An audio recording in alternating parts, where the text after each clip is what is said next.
Hello everyone, তো 20 তারিখে আমরা ঘুরতে গিয়েছিলাম তিন চুলেতে। এখানে আমাদের ব্রেকফাস্টে দিয়েছিল ঘুগনি লুচি টাইপের, কি এটা জানি না। তো অর্জুনকে বলছিলাম কেমন হয়েছে, হাত দিয়ে দেখালো যে ভালো।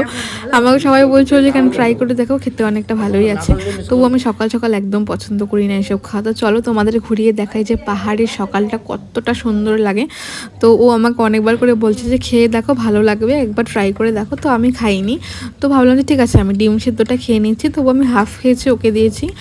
আর ও 2 চামচের মতো ঘুগনিটা ট্রাই করেছি, ঠিক আছে। তবে পাহাড়ি এলাকায় যে ওদের একটা খাবারের একটা অন্য টাইপের গন্ধ। আর এখানে ওদের সবাই মিলে লাল চা খাচ্ছে, আমি চাও খাই না। তো এখন রেডি হয়ে পড়েছে, এখন আমরা চলে যাব কালিম্পং। তো এখানে এর স্কার্টটা আমি মিন্ত্রার থেকে নিয়েছিলাম, এখনও ট্যাগটাই খোলা হয়নি, ঝুলছে। আর আমি যে টপটা অর্ডার করেছিলাম সেটা হচ্ছে আমরা যখন বেরিয়ে গেছি তার পরের দিন এসছে টপটা, তো ওটার পরা হয়নি। তো এটার সাথে আমি ম্যাচ করে পরেছি।